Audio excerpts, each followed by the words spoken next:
Hey, hey, it's hella cute.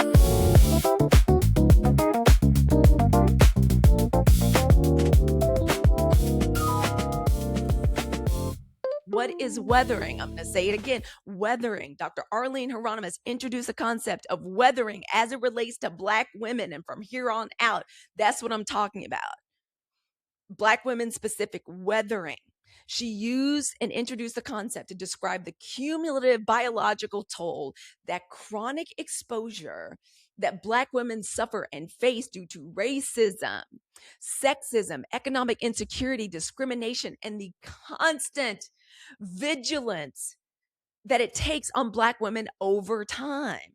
Think about what we're dealing with. Not one terrible day, not one difficult year, lifetimes. Black women's bodies adapting every day to chronic stress until the wear and tear begin to show in our hormones, our cardiovascular systems, our immune systems, our sleep, our pregnancy outcomes, and ultimately our life expectancy. That's what the weathering is. Weathering explains what has been happening to Black women my entire life. Lola Troy says, yes, it affects us on a cellular level. Yes, the telomeres. We have shorter telomeres. These are things that can be measured. We have alarming rates of autoimmune disease. Yes. Shout out to Dollface Goddess. Okay, so weathering explains what has been happening to Black women. It gives a scientific language to something that generations of Black women have always known. It's what we've been carrying in America. Oh my gosh. Since we were dragged here in 1619. And so, y'all, reading about that, doing a deep dive this weekend, that is where everything changes for me. And it is changing for our movement. Our politics as Black women, it has never been just about elections. We are powerful and we are the base, and it is to be respected. And if I got anything to do with it, we're taking our credit. It's not just about elections. It's not just about Dems versus Republicans, although we all know what the right side to be on is, okay? It's not just about who's in office. For Black women, politics lives in our bodies because politics determines, it answers the questions. Can we as Black women afford health care? Can we afford groceries? Can I breathe clean air? Can I even keep a job? Black women are staring down the barrel of a damn almost an 8% unemployment rate, which is double the rest of the nation. And shit is already bad for everybody else. Or can we sleep safely? Can we breathe clean air? Can we have access to food that is not going to poison us? Y'all, please, for the love of sweet heaven, I pray, stop with the processed food and the fast food. They trying to kill us. It's not a joke anymore. Ain't none of this shit good for us. We're dealing with enough. The questions Black women ask ourselves, this is all about politics. Can we raise our children without constant fear? When will I ever be able to retire? Will I ever be able to act on being an artist? Will I ever be able to get enough rest, get enough sleep?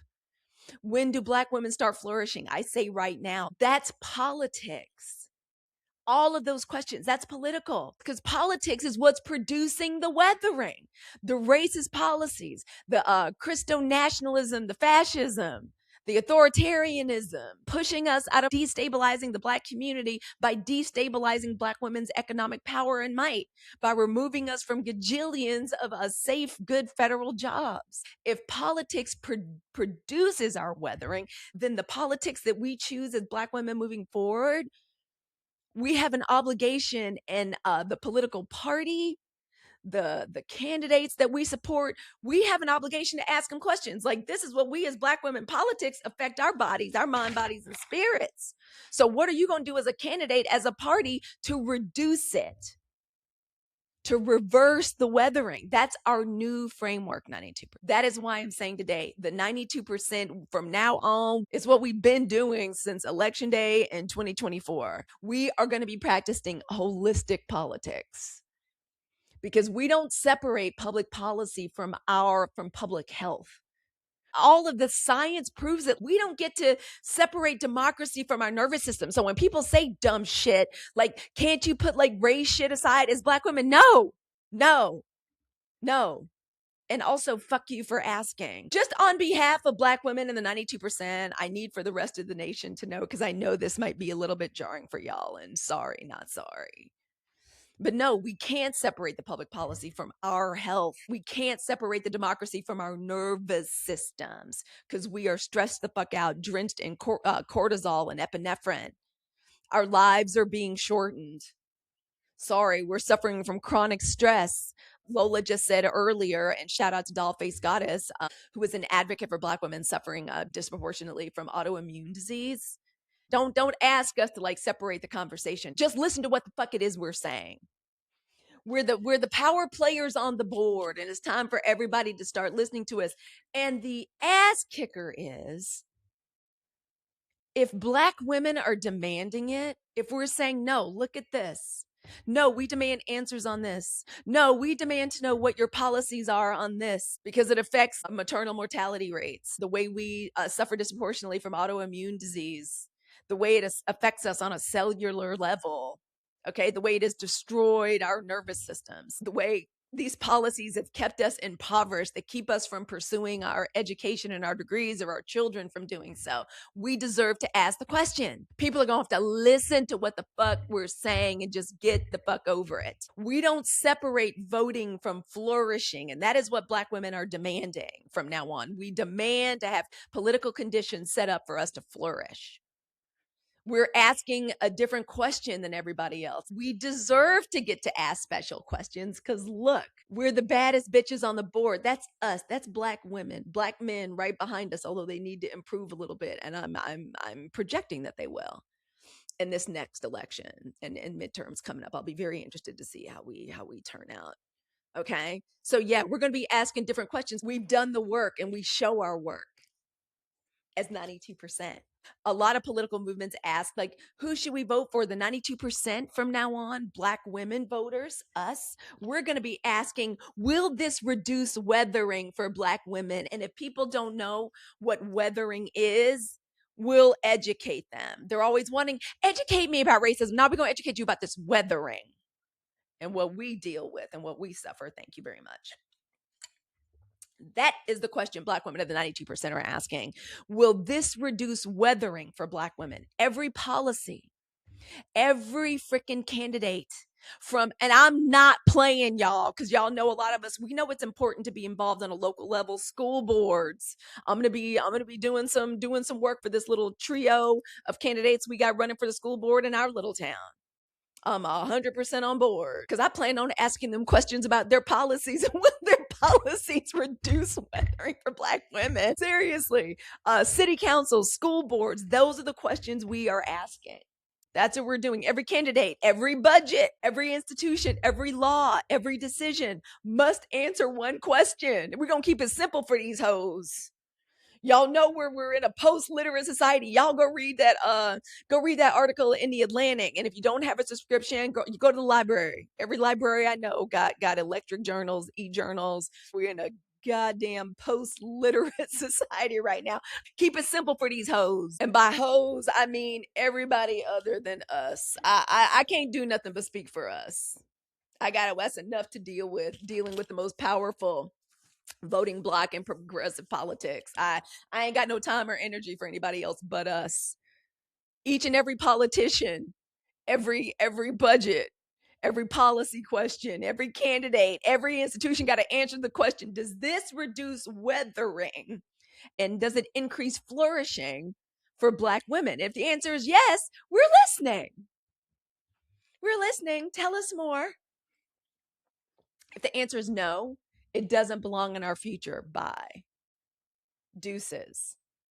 92%. We tried to tell you hoes. We tried to warn you. That's the way it works. And here is the language I want us to begin using with each other. Weathering explains what happens to us. What happened to us. The 92% movement, that's what we're going to do about it. So in case people ask, and what are you and who are you and what is your movement? Just let them know. Politics in the United States of America is trying to hurt us physically. It is hurting us physically. It is shortening our lives. There is science behind it. Okay? So weathering explains what happens to us because of politics. And the 92% movement explains what we are going to do about it. Science gave us the diagnosis. This brilliant woman, all right, Dr. Geronimus gave us the whole concept of weathering. It's been around since like the late 90s. And it's really time we start talking about it more. It's never been a better time for us to talk about it. Dr. Arline, the science gave us the diagnosis and showed us the proof and gave us the measurements. Now we, Black women, are writing the prescription. Science, the state of politics is what gave us the diagnosis. Now we're writing this prescription for us. We're healing and fixing ourselves. And if somebody asks us like, why y'all talking about that? Why are you talking about politics and Black women and mind, body, and spirit and physical and all that? We're going at it this way. Our politics is Black women from now on are holistic, because our bodies bear the consequences of policies. And we're clearly the only people awake and intuitive enough and intelligent enough to identify it, articulate it, and share about it and demand something different. Our politics are holistic because our bodies, Black women's bodies, bear the consequences of policy. AJ says she told 8.5 by 11 that Sinners was a documentary, and they are Remick. Well said. I like that too. That's exactly the energy that I like. Okay, I like that. That's sprinkle energy. Our politics are holistic because our bodies, Black women's bodies, bear the consequences of policy, and that's it, y'all. That's the thesis. Our bodies are political, so our politics must become a little bit more biological. So rest, how much sleep we need, that becomes political. That's another way we work on, because everybody's always trying to give us work and tell us what to do. Tell them we working on something. Our politics is holistic. It's like biological for Black women. Can't deal with that now. We resting, literally, because that's politics for us. Rest is a spiritual tool, we've said this a million times, that Black women have been kept from using since slavery. Joy for us, for Black women, joy cultivation, the Sunshine Report, that's political. Therapy, our mental liberation, our healing, and our trauma. Because y'all, I gotta tell you, we're I ain't talk about this too much, but some of the stuff that like really hurt me really bad, that had me down for the count for a couple of days, I gotta tell y'all, like last couple of weeks, it wasn't just Nolan Wells, and we're gonna get into that later. But one of the things that really hurt me was some stuff that was coming from within our own community. This, the calling little girls fast. There was the issue of that 20-year-old sneaking out of a 13-year-old's bedroom. We're having a lot of conversation. It was a lot of Black women talk about, why y'all talking like these girls aren't fast? I was like, oh no, no, no. We're still so freaking traumatized and in the dark. A lot of us still need Black girl therapy. Like, Black women, we cannot catch a break. A lot of us still need the therapy and the healing. That's okay. The 92% movement provides space for that. I told y'all, my therapist had to graduate me for therapy. I was hanging on, kicking and screaming. I said, I'm not ready yet. She's like, you're ready. We're going to cover perimenopause. And then I'm going to set you free. You're ready to raw dog life. Best thing that ever happened to me. And if you're a Black girl therapist, oh my God, go list your practice on the sunshinedirectory.info, please. So therapy for Black women becomes political. Our creativity, our creative genius becomes political. Economic ownership has always been political for Black people in the United States. Our healing becomes political.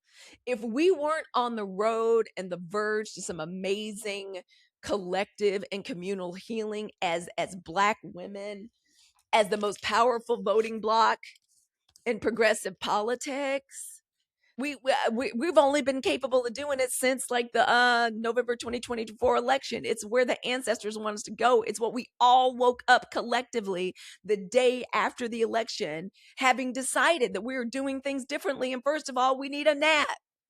Black women are exhausted. All right, these other political parties, the oppressors, the Republicans, and again, I just need the nation to get comfortable with this. You need to add, maybe other people in other groups are not going to be able to get comfortable with it. That's not my problem. That's not Black women's problem. But I really need for the nation to understand that, goddamn, Black women are not thinking very highly of y'all right now. If y'all catch us giving you the side eye, and like, why are Black women with the resting bitch face? And it's because we're judging you. Ooh, United States of America, we are judging y'all. Y'all ain't been raised right. You ignorant. Ooh. Y'all go listen to podcasts. It's because we've lost The last little tendrils of respect we had for you. So everything for Black women is political. From now on, it's about to be holistic.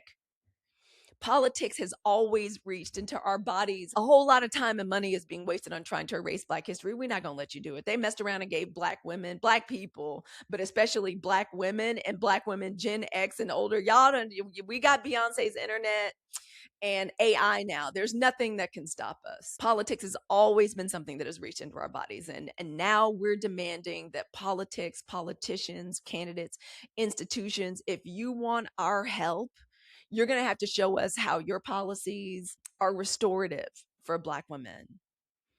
And this is, y'all, truly, it's why I believe the 7 crucial decisions that we made back in November 2024, it's why those 7 crucial decisions matter so much. They're not random ass self-help ideas. They're anti-weathering interventions, right? Crucial decision number 1, rest. Rest interrupts exhaustion.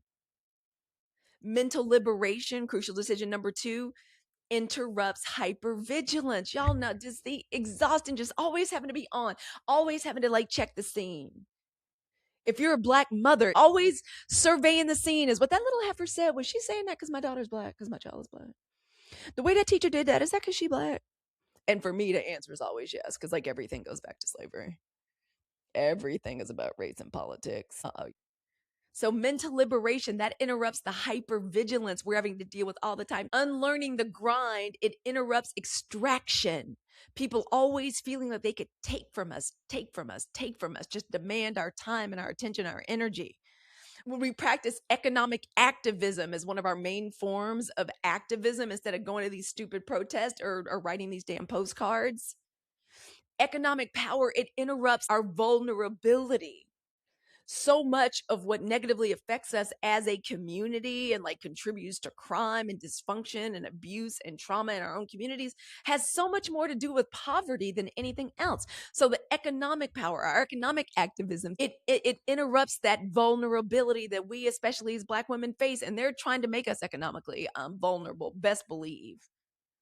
The second the Stunt Queen in Chief came into office, first thing he did was like, well, let's make sure we kick 300,000 Black women out of federal jobs. They went for us first. Our wellness rituals. So when we talk about drinking our Black girl vitamins, chlorophyll water, taking our Black girl vitamins, when we talk about drinking our okra, the sparkling okra water, the wellness rituals, getting enough sleep, the wellness rituals. Oh, which also feeds into economic activism, taking control back over our own like beauty rituals. I don't know. I hope y'all like the nails. Aren't those cute? I fixed some really cute ones. You know, going back to doing our own nail services, doing our own pedicures, like our own skincare. And if we're not going to do that, we're supporting Black women nail techs and estheticians and buying their products. The wellness rituals interrupt chronic depletion. Why? Because when you think about it, if Black women, 92%, we're the powerhouse, we're the base of the progressive community, who has a vested interest in keeping us exhausted? If we're the engine, who has a vested interest in keeping us exhausted? The oppressor, the supremacists.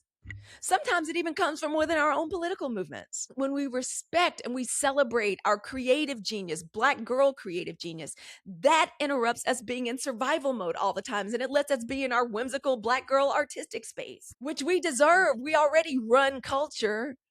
We're already the originators of most everything people find popular or exciting in this nation and internationally. Political accountability, that interrupts neglect.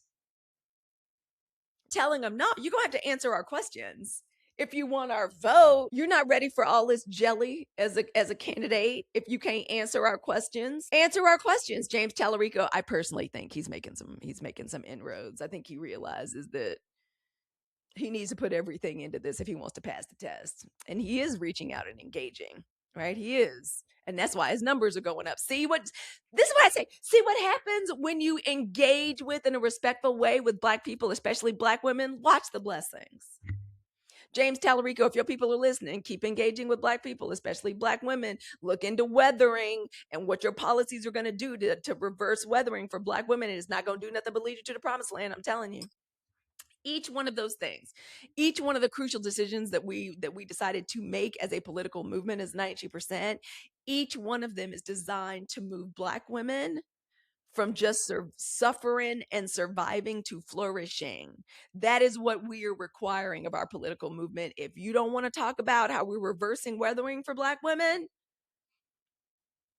you don't want us, you don't want our time or our attention, and good luck. Thank you all for coming along with me on this journey. Our politics are holistic. Everybody else can do what they want to do. Things are different for us. Y'all, this is what happens when you read and when you learn. And I'm like, okay, I always wondered, like, why are the crucial decisions we're making, they feel a lot more like holistic and wellness and spiritual. Like, this is a political show. This is a political movement. No, that the reason why is weathering.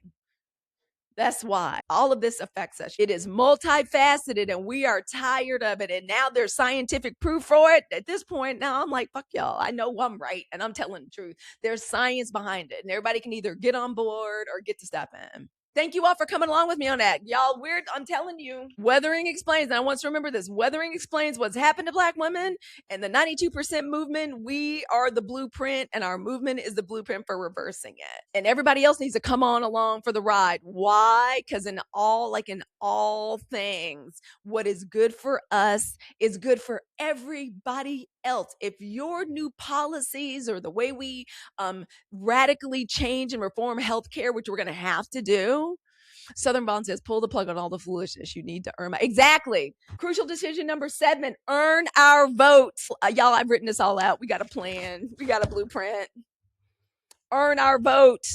When we insist that people treat us in a world of 2s and 3s, we're the 9, 10s politically. That's the kind of power we have every time we walk into a political space.